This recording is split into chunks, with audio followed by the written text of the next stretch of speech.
been invited back. He'd been invited back to host. I had seen him on camera.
Hello everyone, welcome to this edition of The Take. I'm your host as always, Kendrick Diggs here on this September 29th, 2022 on Thursday. Thank you all for watching The Take.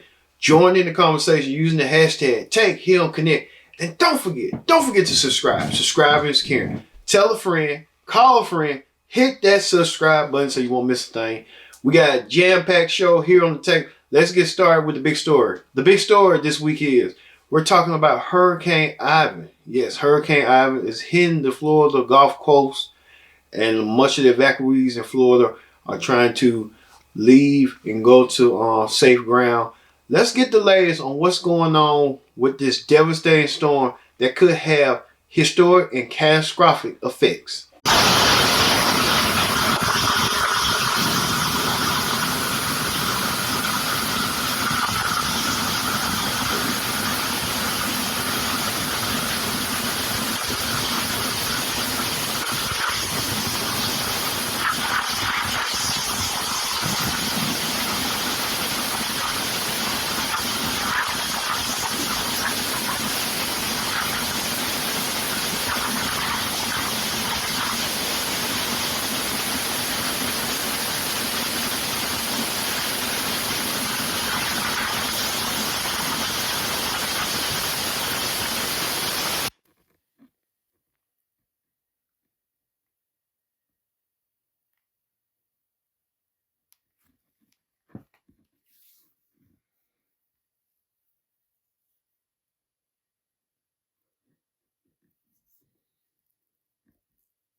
Flying debris alarm going off in the building that we're standing next to.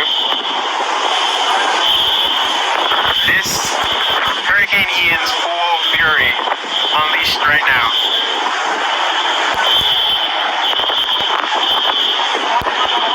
Yes, indeed. Hurricane Ivan made landfall yesterday.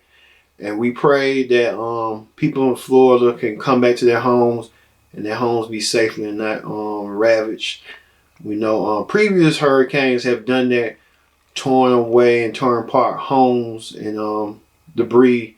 We hope Hurricane Ivan is not doing that. We know Hurricane Ivan is still in Florida and could be heading on to the Carolinas, especially a future city of mine one day in Charlotte.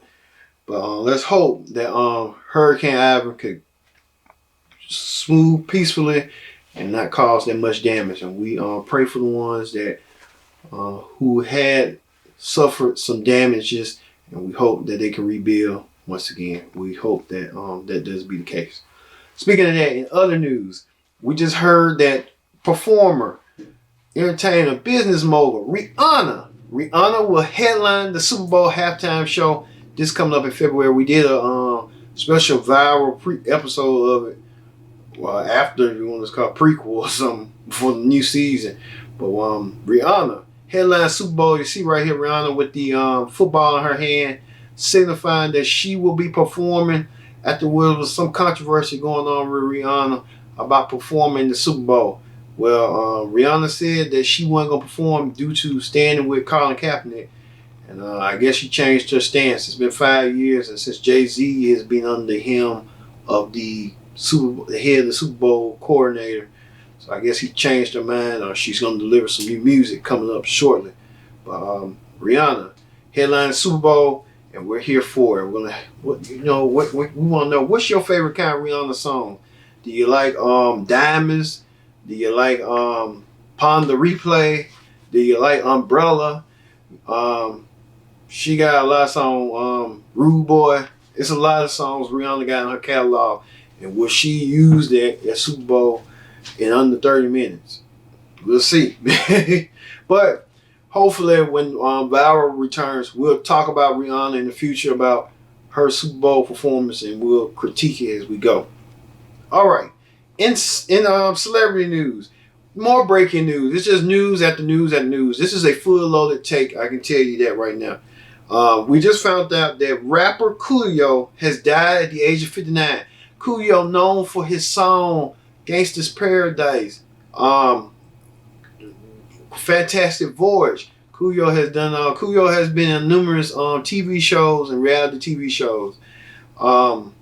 We heard that he may have passed away from an apparent heart attack or cardiac arrest. We're trying to get more news and information. All we know right now is Coolio was okay throughout the day. He went to a friend's house and went to the bathroom, and he later had his untimely death. We want to send our prayers and condolences to the family of Coolio and whatever they're going through at this moment. All right, speaking of rappers, Kanye West. It ain't no surprise on the internet. He made he goes online and try to troll his ex-mother-in-law, Kris Jenner, by having her face on his icon. I mean, Kanye West is going through a lot. I mean, he's going through more things than you'll never imagine. Hopefully, Kanye West get the help that he needs, because he needs it. He needs it real bad. And I hope he gets the help that he so desperately needs. I mean, he's going crazy. And when you go crazy, you just go crazy. You know, crazy stuff happens to crazy people. All right. We move on to another story, as Nicki Minaj has a problem with YouTube, and she says the video sharing platform ain't paying her enough and giving her restrictions on her latest video. Well, Nicki Minaj, you gotta realize, YouTube is like that, self-monetization. I guess they go by the views, by follow, by pay, just like Netflix, all these Apple TV Pluses, Peacock. They go by, if you're a big name, then you go by, either you can be a big name like Nicki Minaj and a brand like Nicki Minaj, and you still got to go through some restrictions. So, hey, even we in Connect TV got to go through some restrictions. We've been flagged too over the years. We have to stay upon the premise, because this is our main channel. This is our biggest source. So, we're trying to create money. We're not trying to lose money. Nicki Minaj, she a millionaire. She got millionaire problems. We, on the other hand, got small TV problems. So we kind of, I get where she's going from, but come on. All right, on talk show host Kelly Ripa is doing a media rounds for her new book, Why? Live Wire. Well, Kelly Ripa addressed the issue, the elephant in the room, about her and her longtime colleague Regis Philbin. Here's what she had to say on CBS this morning. And how the show ended and how, Regis, of course, is no longer with us. It seems like you wanted to set the record straight because back then, you were kind of vilified in terms of, Regis was asked a couple times if he'd been on the show. He did leave the impression that he was never invited back on the show and that there was bad blood. And you said, no, that really is not true. No, it's not true. I mean, none of that was true. And what was so baffling to not just me, but to us as a show was that he'd been invited back. He'd been invited back to host. I had seen him on camera and off camera, and I wasn't sure why, A, I was vilified, and B, why it would be solely my responsibility to maintain what was really just a working relationship. Right. Kelly Ripa addressed the elephant in the room. I mean, she said she felt vilified by what Regis was trying to spew out there. Regis ain't lying. Regis was an old man. He knew what he was talking about. And he was the one that got you on to your show. It was visually, and to be honest with you, it was originally his show, Live with Regis. And when Kathy Lee left, he brought you along, and y'all did 10 fantastic years. And you telling me that you felt vilified because Regis said that? Regis ain't got to lie. Regis is an old man. Some people might lie. But I believe Regis Philbin. Regis Philbin would not try to lie on something that he knows he's talking about at his age and been around forever. Regis was just telling like it is. He said you didn't care, you didn't want to be around him and nothing like that. After he left, he was tired, and you just didn't understand. You felt some type of way about it, and look at you now. You're trying to flip the narrative. No, Regis was right. You was wrong, and look here. She did the same thing to Michael Strahan. Michael Strahan was, after Regis left, Strahan came in. She vilified Michael Strahan. He can write a book about you, what you vilified against him, but he chose to go the high road. He ain't trying to go the low road. And she okay. Her and Ryan Seacrest, but Ryan Seacrest, watch out. Because Kelly Ripa, she'll throw you under the bus if she could. Telling like I see it. All right. On The View this week. The View. The ladies talked about the new sensation, the number one screaming show on Netflix right now, Dahmer. It's about the story of serial killer Jeffrey Dahmer, his childhood, his trauma, and his past killings. Let's look what the ladies of The View had to say about this disturbing show.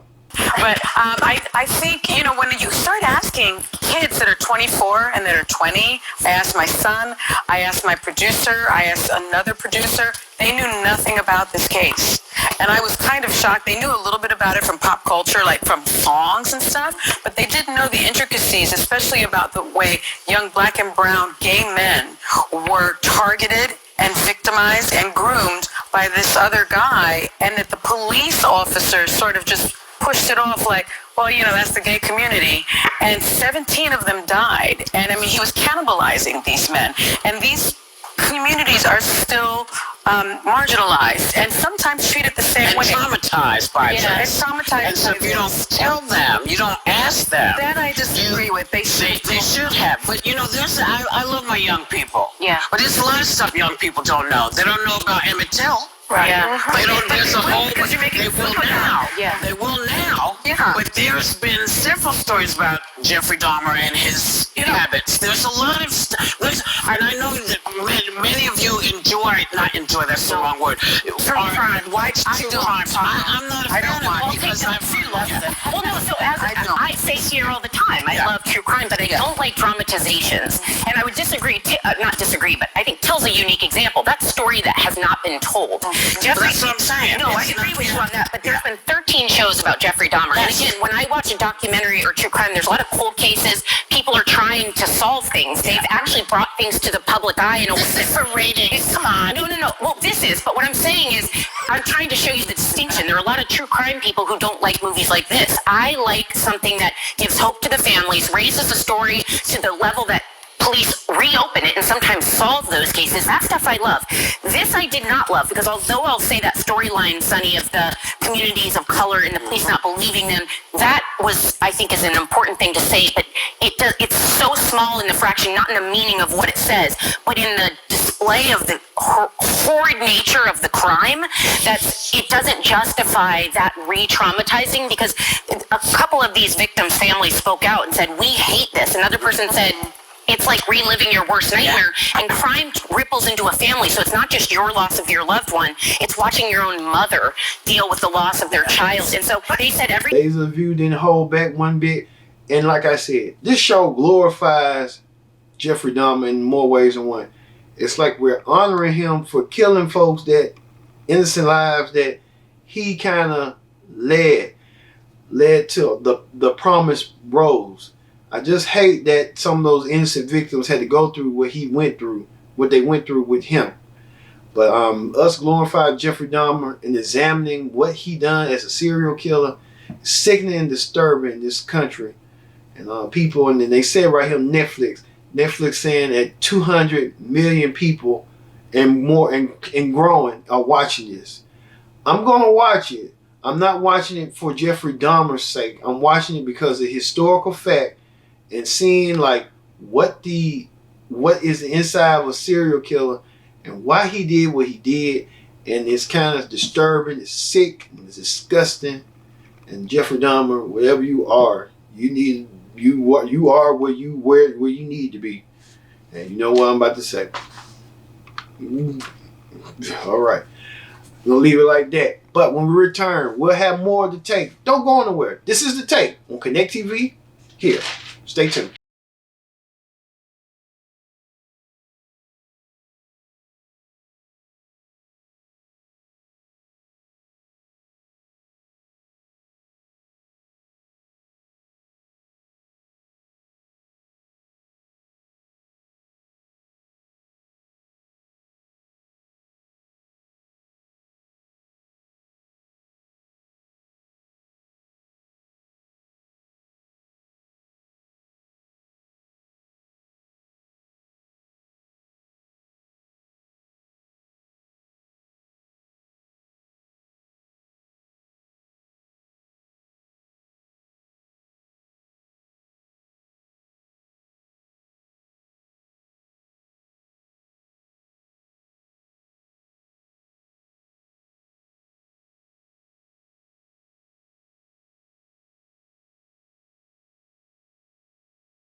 Welcome back to the Take. I'm your host as always, Kenny Dix here.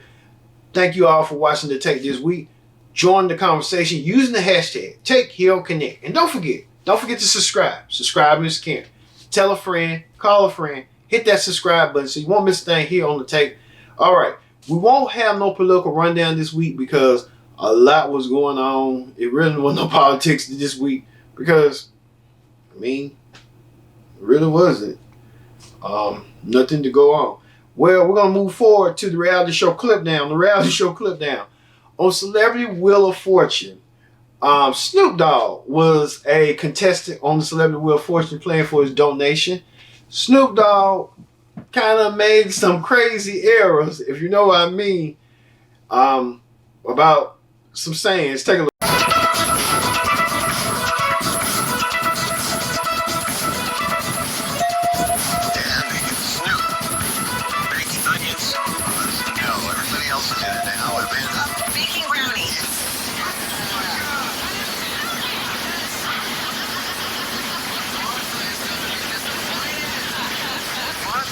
That's your whole day.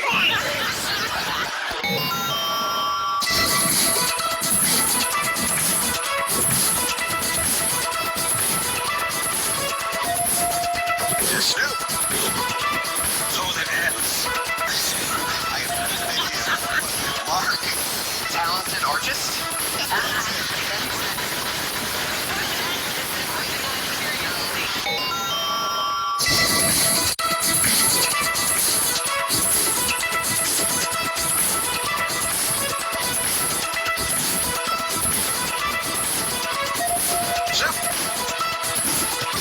Swallowing the nut.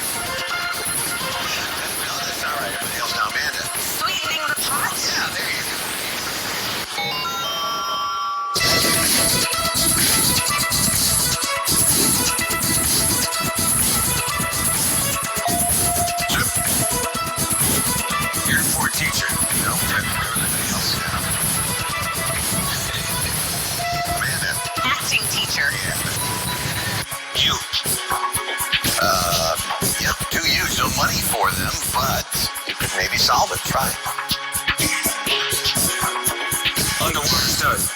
No, mark a letter. P, please. Yeah, let it come up and tell us what's up there once it shows. Publicity stunt. Can I buy another vial? Yeah. All right, Snoop Dogg be Snoop Dogg. And you see Amanda Seals trying to not hold her composure. Snoop Dogg was trying to answer and guess all the questions, and he couldn't get all the fill in the blanks, like, you know, like Hey Man, and like how Will Fortune is. I guess Snoop Dogg just like he got I mean, like brownie cakes. Snoop Dogg should know about that. And then Martha Stewart would be mad. Yeah, Martha Stewart would be mad. Snoop Dogg should know about brownie cakes because he's done brownie cakes. If you know what I mean. So Snoop Dogg, what's going on, man? What's going on? What's going on? For real. For real. Like I said, with Snoop Dogg, hopefully Snoop Dogg get his act together and we see what's going on later on down the road. All right. And finally, the reality show clip, the reality video of the week. All right, singer Lizzo was doing a performance, but she got hold to a presidential flute that was holding prestige from the Library of Congress. Let's look at Lizzo's performance and we'll get back to you.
Indeed, Lizzo playing a 220-year-old crystal flute by James Madison. That's way old. That's way old. I mean, Lizzo playing a flute, and it was given to her by the Library of Congress to play for that night. So Lizzo played the flute, and that flute sounded okay. So I guess Lizzo's saying, turn up the music. Yeah. So she's going to be all right. Lizzo's going to do that and do what she does best. So Lizzo playing the flute as she is. So we'll see that going forward. All right, y'all. Thank you all for watching this edition of the tape on this September 29.